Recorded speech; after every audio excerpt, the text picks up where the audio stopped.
recently came across a Chaos warband that has piqued my interest, the Axes of the Forge. This is a World Eaters warband, but unlike a lot of World Eaters warband where it's basically blood for the blood god and that's it, these guys are a little bit more interesting. These Chaos Space Marines have closely aligned themselves with the Dark Mechanicum, specifically the Khorne Thrall of the Eightfold Cog, and they form a symbiotic relationship where the Axes of the Forge provide the muscle and the Dark Mechanicum provides all of the kit, all of the demon engines a growing warband needs. It's a really fun bit of lore, however, that's it. There's nothing else, not so much as a pretty picture to know what they look like. So I guess that's up to me now. Cracking open the Chaos Space Marine Legionary sprue, I picked out a little guy I felt looked like an Axeman. The Legionary kit is meant to be the perfect canvas for any Chaos Legion, but I feel like it lends itself more to the extra chaotic factions, like World Eaters and Chaos Undivided, as opposed to the more refined warbands, like Emperor's Children and Thousand Sons. Once I got my guy glued together, I started picking out some weapons for him. Since he has access to the Forges of Evil Mars, I assume it's no problem for him to have a missile launcher with all the ammo he could ever need. Now, no self-respecting Khorne worshipper would ever be caught dead without a chainsword, so I can't follow the instructions and attach this dinky little knife. Now, yes, according to the rules, Legionary must drop the chainsword in order to pick up a missile launcher, but I'm going with rule of cool. I mixed up some green stuff for myself so I could attach the arms exactly how I want. This missile launcher is not meant to live on this torso, so it needs a little extra wiggle room to fit properly. And after the chainsword went on, I grabbed some shoulder pads and I used the rest of my green stuff to put under the shoulders to bulk him up a little. I put some more under his head so he stands a little bit taller. I like my Chaos Space Marines to be able to stand shoulder to shoulder with a Primaris Space Marine. And after the backpack went on, my little Khorne worshipping gun-toting fella is built. The Axes of the Forge. I want this guy very corny, but I also want him to be very techy. This is a Khorne warband that kind of wants to display their might by shooting a little bit more than stabbing, so I think it's gonna come down to the paint job to really sell that idea. But before I get to the paint job, this guy needs a base. I sunk the magnet into a Cobalt Keep 32mm base and got to work loading up the base with some ultra thin super glue and then sticking down some 1/2 inch cork. I roughed it into shape with my fingers, tearing off some big chunks and then used my hobby knife to slice in some steps into the rock. I prepared some flat spots for his feet to live and glued down my guy, and now that I know where he will stand, I can continue to edit the base. I took some jewelry chain from my collection and cut off some links and laid this over the cork, letting it hug the shape of the rocks and then locking it down with extra thin super glue. This flows nicely over the surface and makes sure the chain doesn't go anywhere. I don't know if he's fighting in a techie place or if the chains just sprang out of the ground from all the Chaos Warp energy these guys bring to a battle, but either way it feels right. Now for some paint. I gave him a black prime, and for colors, he's a Khorne worshipper so I think red is the obvious choice. But maybe a darker red than would typically be seen on a Khorne berserker. I mixed some moldy wine and black paint together in my airbrush and sprayed this on, and then I sprayed some pure red from above to make him a little bit brighter and more saturated. Then I did a final blast through the airbrush with some space dust, a light yellow that I sprayed onto his head, shoulders, and the back of his power plant. This 3-color combination made for some very desaturated, almost fleshy looking red. I dig it.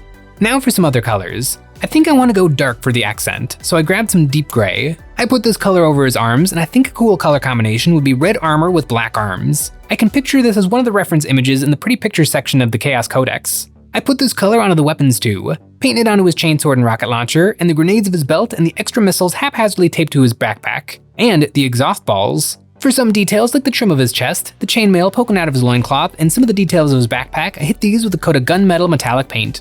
I like how this guy is looking, but he's in some desperate need of some grime. I took a black wash and I put this all over everything, to shade all the recesses and make him look extra dark and messy. Then I went back to my moldy wine and space dust and mixed them together to get a highlight color that I used on the straps all over the mini. The ones on his backpack, his loincloth, and the straps attaching his holster to his hip. Reusing these colors helps keep everything looking consistent while also letting me highlight some of the details. And I highlighted all the way up to just a few swipes of pure space dust. Then I took that ice yellow and I mixed it into the deep gray to get a highlight color for the gray bits. I hit his weapons, arms, and exhaust balls with the same sort of highlighting I did on the cloth, putting on some layers of scratchy highlights. I feel like with Chaos Space Marines you can go much messier than you can with Filthy Loyalists and still have it look good. I took these gray parts all the way up to space dust as well, and I feel like he's all coming together. This limited palette is really doing some work for me. I just made it up, but it's looking about right. I really like how my Axe of the Forge is coming along. There's no actual art to reference, but I feel like I can make some educated guesses. He's a World Eater, and so I feel like red is kind of implied, but he's a different kind of World Eater, and so I feel like desaturating the red has done a really good job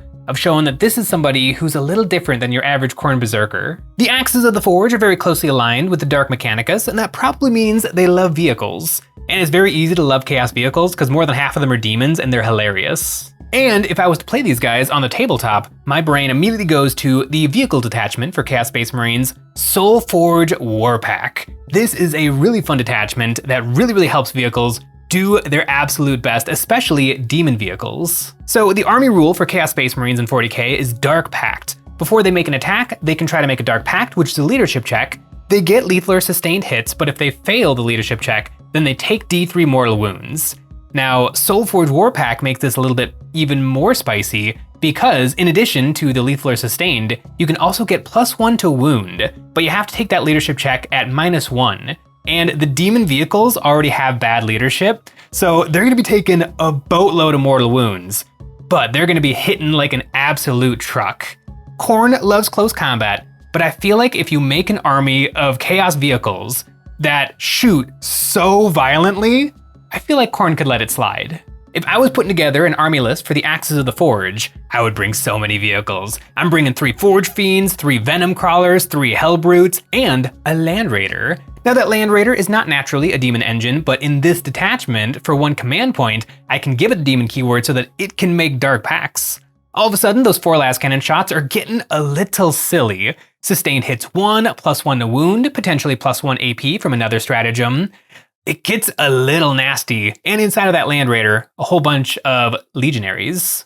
I do kind of wish that those Legionaries could be Khorne Berserkers, but Games Workshop, let us take Khorne Berserkers in squads of 5, because starting out at a 10-man for 180 points, it's just really hard to make it work, especially when I'm trying to take maxes of every vehicle the Chaos Space Marines have.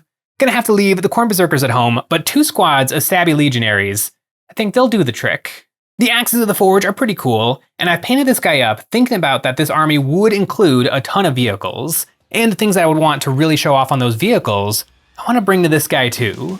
Right now, he's looking a little plain, but it's all in preparation for some intense object source lighting. I took my airbrush and threw some white ink into it, and as carefully as I could, I sprayed this onto his eye holes, going really slow and just pulsing my trigger to try to coax the paint out as gently as I could. I also sprayed this onto the chain of his chainsword, and I sprayed this into and all around the mouth of his missile launcher. This is the base for some green warp energy. I took a lime green and sprayed this over the spots that I just hit with white. This will give him a ghostly glow that really highlights the most important parts of the minis. His face, and of course the weapons that are positively crackling with chaos energy. Once that was on there, I used some Ghillie-Doo speed paint, which is a very saturated sci-fi green color, and I dripped this into his eyes and around the detail of his chainsword to add a little contrast to these spots. Then I hit them with some highlights of space dust. This light yellow color does just as good a job highlighting the green as it did the rest of the armor and weapons. I bet it would also do a great job highlighting our website, EonsOfBattle.com. Over there we have all kinds of hobby goodies, Army Painter paints, brushes, wet palettes, Base and Cork, ultra thick and ultra thin super glue, and we have terrain. It's the best way to support us doing what we do by getting a membership. Each month members get a credit, good for any one terrain pack we have ever made or the brand new one. New in January, we have created the Tomb Library, a set of hyper-advanced structures designed to quickly get a thematic defensive position up and running on the tabletop. The wall sections create an impenetrable fortress as they crackle with energy, floating just above the battlefield, and following just behind are the sarcophagus, ancient tombs of forbidden power with room to display the aliens' captured trophies and macabre exhibits. This terrain was designed by us and is available at EonsOfBattle.com. Now I have to come up with this Marine's chapter symbol. Axes of the Forge should have some axes, but that's actually a little hard to come by on the decal sheets. I found some hammers from the salamanders, and if I cut off 1/2 of each hammer, I feel like it'll make a nice crossed axe shape. I slid this into position, and now to represent the forge, I grabbed a Skitarii transfer sheet and stole 1/2 a cog. This just so happens to be exactly the right diameter to connect the 2 axes. I could totally see this being a real thing. The official, unofficial chapter symbol of the Axes of the Forge. Now my boy is done, the only thing left is the base. I started out reaching for that pure red I used before, and I blasted this all over the cork, doing a few coats until I had a really bright saturated ground. Then I took a black paint onto my dry brush and gave the ground a heavy dry brushing to coat all the raised areas, leaving the red behind in the recesses to give the ground a molten look. After that, to show some of the spots where the rock is starting to cool, I did a sponging a deep gray, and then I picked out the chains with some gunmetal paint. Warp shenanigans is what's stopping the chain from melting. I hit the rim of the base with a couple coats of apple barrel gloss black paint, and I feel like this experiment of painting an unknown legion was a huge success. In Axes of the Forge, Chaos Space Marine. Technically this might not be what they look like, but this might be exactly what they look like, because currently there is no information on what they look like. On my little legionary, the glowing green energy looks pretty striking, but I feel like it's gonna look so good on the ectoplasm cannons of Mauler Fiends, or the plasma coils on a Hellbrute's plasma cannon, or the dozen eyes on a Venom Crawler. A vehicle heavy Chaos Space Marine army would be so much fun, and I do want to play that army. A dozen Chaos Dinobots just blasting away with lethal and sustained, taking D3 mortal wounds all over the place for the privilege. It's just a really fun playstyle. And I feel like it fits Khorne to a T, because it may not be close combat, or at least not mostly in close combat, but if the extent of your battle plan is kill, I feel like that's pretty corny. The Axes of the Forge have been a fun thought experiment of what is this unknown Chaos Space Marine and what do they look like? And let me know in the comments below what Chaos Space Marine, Legion, or Warband should I take a look at next.